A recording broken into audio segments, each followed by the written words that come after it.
Selamat pagi semuanya, perkenalkan nama saya Valentin Ubatuan, mahasiswi program studi Teknik Sipil, jurusan Teknik Sipil, Fakultas Teknik Universitas Tanjung Pura Pontianak. Baik, di sini saya akan mempresentasikan mengenai hasil tugas akhir saya yang berjudul Kajian Layanan Pembangkit Listrik Tenaga Mikrohidro PLTMH Sirimpunti, Dusun Kelampu, Kecamatan Nangataman, Kabupaten Skadau. Pertama-tama saya ingin mengucapkan banyak terima kasih kepada Ibu Dr. Nurhayati STMT selaku dosen pembimbing utama saya. Kemudian kepada Bapak Umar STMT IPM selaku dosen pembimbing kedua saya. Dan kepada Bapak Dr. T. Hariwibowo STMT IPM ASEAN Eng selaku dosen penguji utama saya, serta kepada Ibu Dr. Heni Herawati STMT selaku dosen penguji kedua saya. Adapun topik yang saya bahas terdapat 5 bab. Bab 1 latar belakang, bab 2 tinjauan pustaka, bab 3 metodologi penelitian, bab 4 hasil dan pembahasan, dan bab 5 penutup. Latar belakang, pembangkit listrik tenaga mikrohidro PLTMH merupakan pembangkit listrik berskala kecil kurang dari 100 kW yang memanfaatkan tenaga aliran air sebagai sumber penghasil energi. Desa Meragun, tepatnya di Dusun Kelampu, memiliki letak geografis yang terletak di pedalaman, menyebabkan PLN tidak dapat mengaliri listrik di Dusun Kelampu, bahkan dalam beberapa tahun ke depan. Terpaksa mereka mengandalkan listrik tenaga diesel atau genset dengan bahan bakar solar yang menghabiskan minimal 2 liter BBM setiap malam. Itu pun hanya menyala 3 jam dari pukul 18.00 hingga pukul 21.00. Sementara harga solar di Dusun Kelampu mencapai 3 kali lipat harga resmi pemerintah dan terkadang sulit didapat. Dalam rangka mengurangi ketergantungan pada bahan bakar minyak, dengan memanfaatkan potensi sumber daya alam berupa sungai dan air terjun yang banyak terdapat di daerah pedalaman, maka pada tahun 2010 perencanaan PLTMH di daerah tersebut berpotensi untuk dilaksanakan. Dengan terrealisasinya PLTMH diharapkan akan membantu penyediaan tenaga listrik bagi masyarakat Dusun Kelampu. PLTMH Sirimpunti Dusun Kelampu merupakan PLTMH yang pengelolaannya dilakukan secara langsung oleh masyarakat setempat. Berdasarkan latar belakang di atas, penulis tertarik untuk melakukan penelitian mengenai kajian layanan PLTMH Sirimpunti di Dusun Kelampu, Kecamatan Nangataman, Kabupaten Skadau. Kajian layanan yang dimaksud ialah mengkaji ketersediaan air pada PLTMH, jenis turbin, dan letak rumah pembangkit listrik. Rumusan masalah pertama, berapa besar daya listrik yang dihasilkan berdasarkan debit sungai. Kedua, berapa besar ketersediaan air berdasarkan debit andalan. Ketiga, bagaimana cara menentukan jenis turbin yang digunakan. 4. Di manakah letak rumah pembangkit listrik yang aman? Tujuan penelitian: pertama, menghitung kapasitas produksi listrik. Kedua, menghitung debit andalan di air terjun Sirimpunti. 3. Menentukan jenis turbin yang digunakan. 4. Menentukan letak rumah PLTMH. Adapun batasan masalah yang pertama, penelitian dibatasi secara khusus membahas debit andalan, perhitungan kapasitas daya listrik, penentuan jenis turbin, dan menentukan rumah pembangkit PLTMH. 2. Penelitian dilakukan di air terjun Sirimpunti, Desa Meragun. Tinjauan pustaka. Tinjauan pustaka yang dimaksud di sini ialah merupakan materi-materi penunjang skripsi saya. Yang pertama saya membahas mengenai hidrologi, daur hidrologi, daerah aliran sungai, aliran, kemudian PLTMH, jenis turbin, daya PLTMH, dan power hose. Lokasi penelitian. Lokasi penelitian bertempat di Desa Meragun, Kecamatan Nangataman, Kabupaten Skadau, Provinsi Kalimantan Barat, yang memakan waktu tempuh perjalanan 5 jam 16 menit dari Pontianak menuju Kabupaten Skadau dan 1 jam 7 menit waktu tempuh dari Kabupaten Skadau menuju Kecamatan Nangataman. dan kemudian lagi dilanjutkan 30 menit menuju Desa Maragun. Pada slide ini kita bisa melihat adanya bagan alur penelitian. Pertama-tama saya di sini memulai dengan studi literatur. Studi literatur itu seperti materi-materi penunjang untuk saya melakukan penelitian dan menulis skripsi ini, seperti mencari jurnal-jurnal, buku-buku, skripsi, dan lain sebagainya. Kemudian dilanjutkan dengan pengumpulan data. Saya di sini menggunakan dua data, yaitu data primer dan data sekunder. Data primernya merupakan kecepatan aliran, penampang sungai. Untuk data sekunder, peta topografi, data curah hujan, data iklim.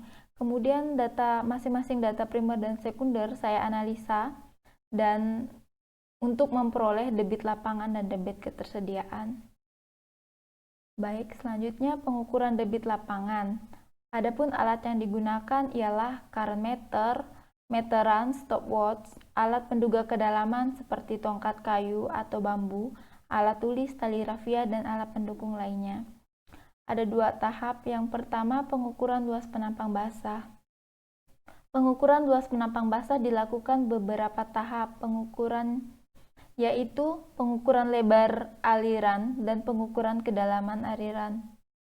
Pengukuran lebar aliran dilaksanakan dengan alat ukur lebar atau meteran.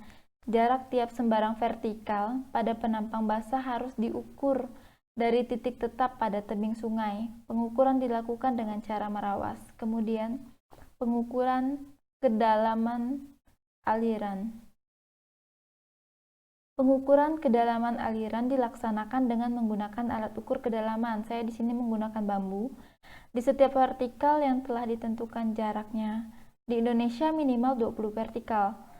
Namun setiap vertikal diusahakan serapat mungkin. Pada penelitian ini dilakukan pengukuran kedalaman dengan jarak 50 cm untuk setiap vertikalnya.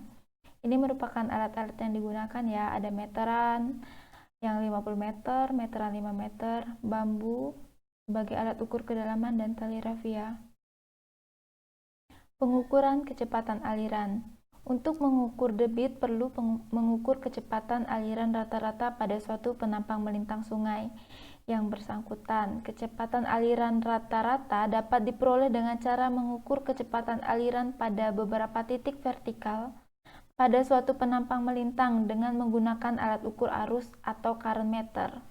Metode yang digunakan meliputi metode 3 titik, yaitu pada 0,2H, 0,6H, dan 0,8H kedalaman. Pengukuran dilakukan dengan cara merawas, yaitu pengukuran di lapangan dilakukan langsung oleh peneliti tanpa bantuan wahana seperti perahu, kereta gantung, dan lain sebagainya. Kita bisa lihat ini current meter yang saya gunakan.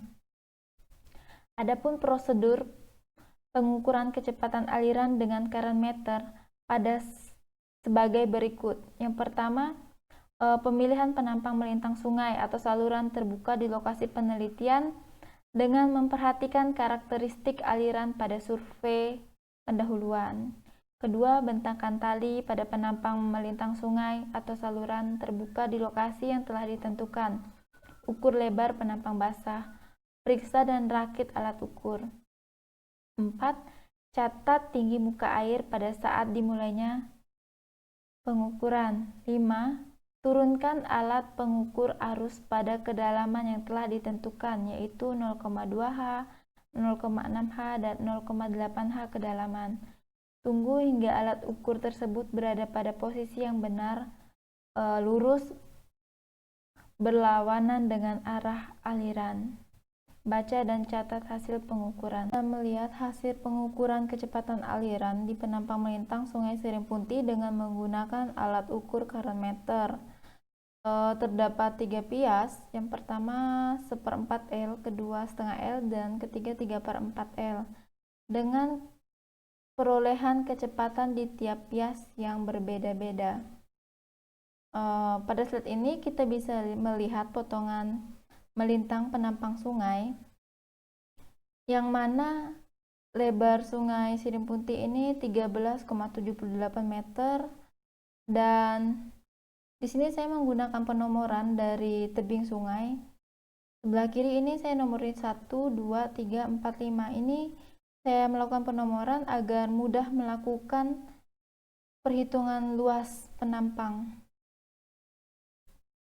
Ini menghitung kecepatan rata-rata tiap pias pengamatan. Yang pertama, kecepatan rata-rata pada pias 1/4 L dengan metode 3 titik, yaitu kecepatan rata-rata sama dengan setengah dikali kecepatan di 0,6, kemudian ditambah dengan buka kurung kecepatan di 0,2 ditambah kecepatan di 0,8 dibagi 2, kemudian baru ditambah.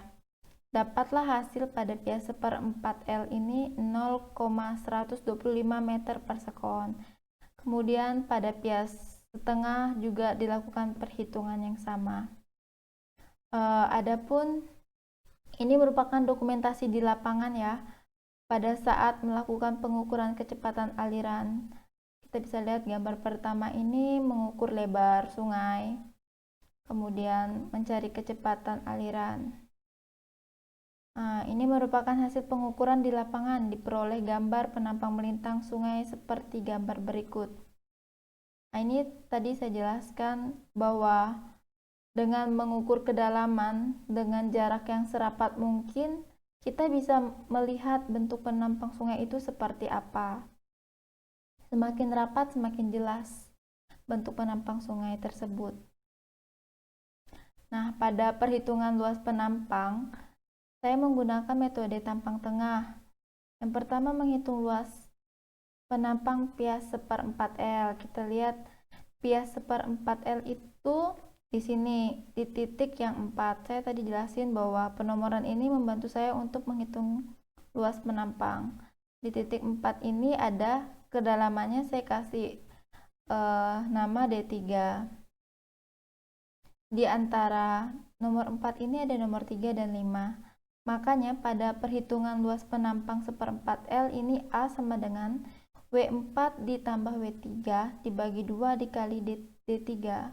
W ini merupakan jarak dari W3 ke W4.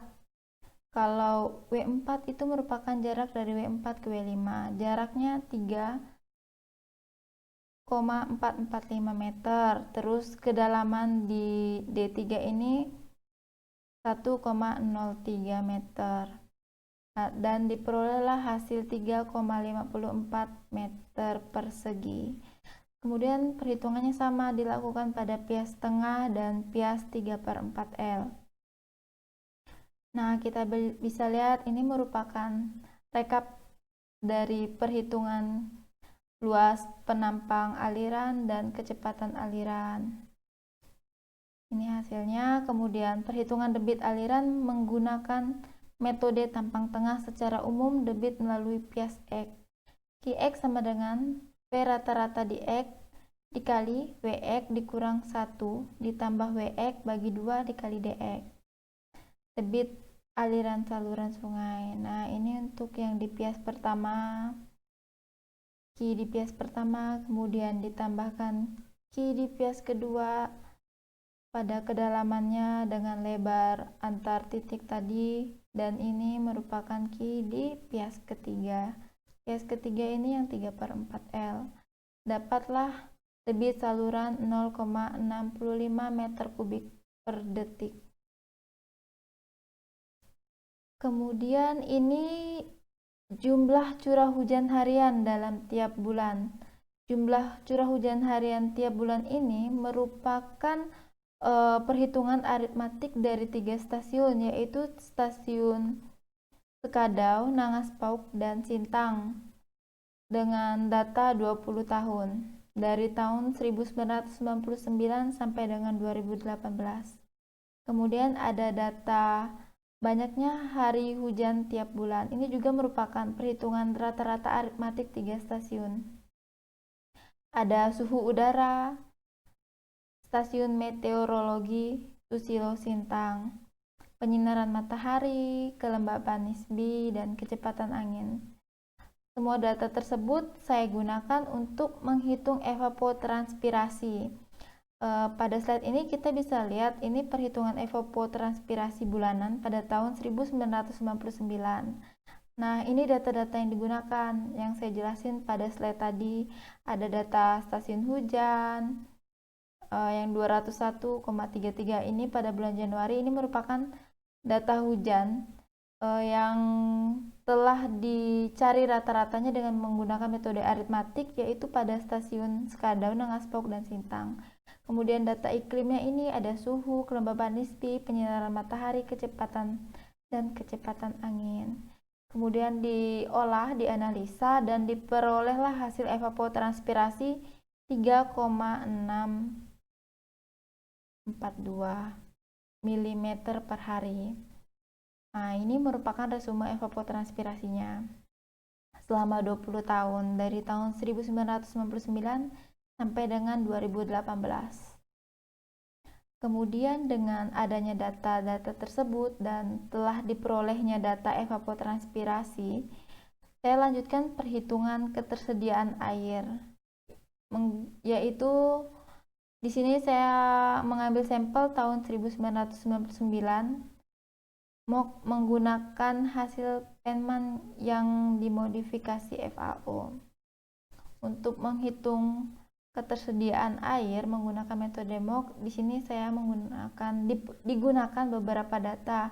Ada hujan bulanan, hujan harian, kemudian jumlah hari dalam satu bulan, perhitungan evapotranspirasi potensial yang telah kita analisa tadi dan diperoleh datanya.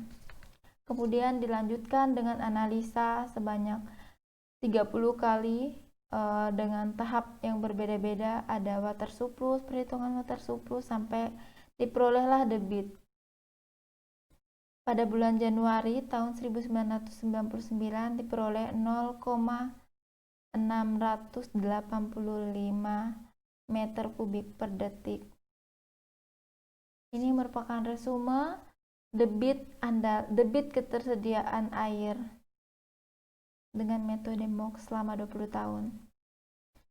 Dan ini merupakan, pada saat ini saya menampilkan resume dari probabilitas atau debit andalan 80% dengan data 20 tahun dari bulan Januari sampai dengan Desember. Kita bisa lihat maksimum minimumnya pada debit andalan 80%. Kemudian ini juga sama, merupakan resume probabilitas debit andalan yang 85% dari bulan Januari sampai Desember. Kemudian kita bisa lihat nilai maksimumnya 0,894 dan minimumnya 0,253. Ini juga masih resume debit andalan atau probabilitas ya, yang 90%. Kita bisa lihat maksimum minimumnya. Untuk perencanaan atau untuk mengkaji layanan PLTMH, saya menggunakan debit andalan yang 90%. Karena pada peraturannya untuk PLTMH digunakan debit andalan yang 90%. Saya di sini nanti akan menggunakan minimumnya. Ini yang 99%. Lanjut listrik, saya menggunakan debit andalan yang 90% karena memang pada PLTMH digunakan 90% ya untuk debit andalannya. Di sini saya ngambil yang minimum karena untuk mengecek apakah air terjun Sirim Punti PLTMH-nya masih bisa menghasilkan listrik pada debit minimumnya, yaitu 0,176 meter kubik per detik. Ada beberapa data beda tinggi terjun 35 meter, percepatan gravitasi 9,81, rapat massa atau Rho 1000 kg per meter kubik, efisiensi turbin 0,70. Kemudian dianalisa daya listriknya yang dibangkitkan oleh turbin. Diperolehlah daya listrik sebesar 42,30 kW. Untuk pemilihan jenis turbin, ada beberapa faktor yang perlu diperhatikan, yaitu tinggi jatuh air. Dari tinggi jatuh air, kita bisa menentukan tipe turbin yang digunakan. Ini merupakan tabel, jadi kita bisa lihat tinggi jatuh airnya berapa, kita lihat di tabel dan kita bisa tahu jenis turbin yang digunakan. Dan ini menggunakan grafik ya. Pemilihan jenis turbin pada daerah operasi yang overlapping memerlukan perhitungan yang lebih mendalam, yaitu tinggi jatuh air dan debit yang dihasilkan. Grafik di bawah ini dapat membantu untuk pemilihan jenis turbin. Jadi kalau kita udah tahu headnya berapa, tingginya berapa, dan kecepatannya, debitnya berapa, jadi kita bisa masukkan di sini.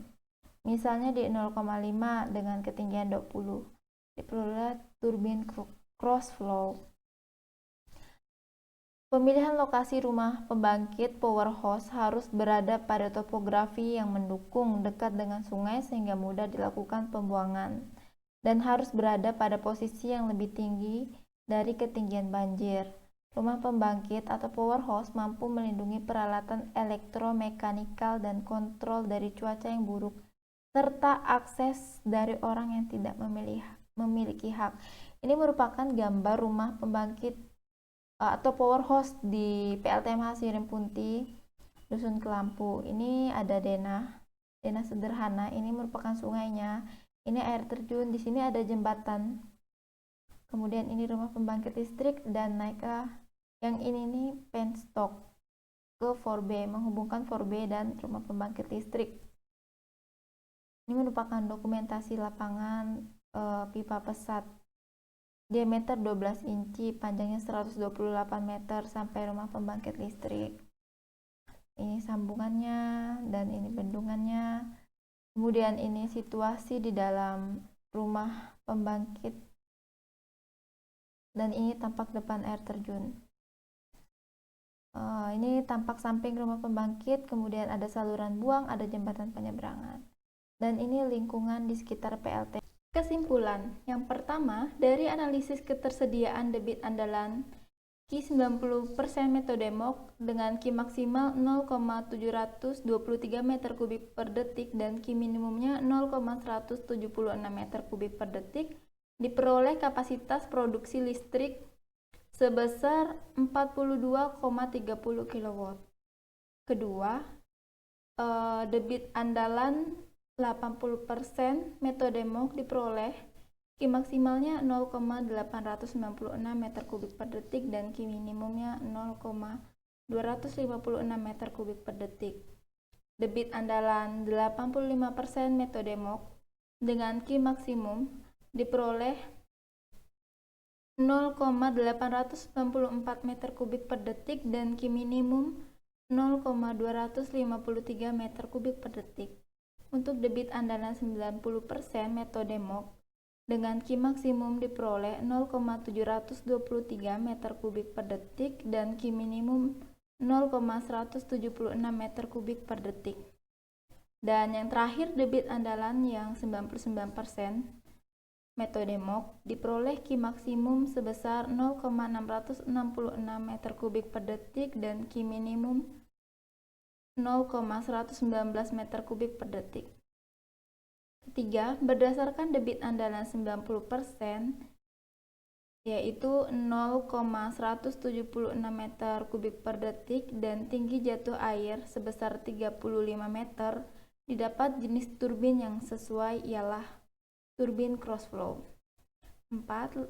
Letak rumah pembangkit atau powerhouse harus berada pada kondisi topografi yang mendukung.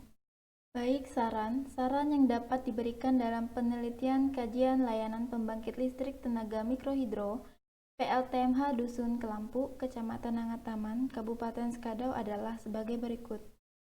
Pertama, saran untuk masyarakat sekitar agar selalu merawat daerah aliran sungai dan sungai agar tetap terjaga kelestariannya. Kedua, saran untuk masyarakat sekitar agar selalu memperhatikan pemeliharaan penstock dan membersihkan sedimen serta dedaunan yang berada di dalam bak penampung supaya debit air yang mengalir tetap stabil dan penstock terhindar dari sampah yang mengganggu pergerakan air menuju rumah pembangkit. Dan yang terakhir, saran untuk pemerintah setempat agar selalu memperhatikan pemanfaatan sumber daya air pada daerah tersebut karena potensi listrik yang dihasilkan memadai dalam membantu masyarakat yang belum terlayani listrik dari PLN. Terima kasih.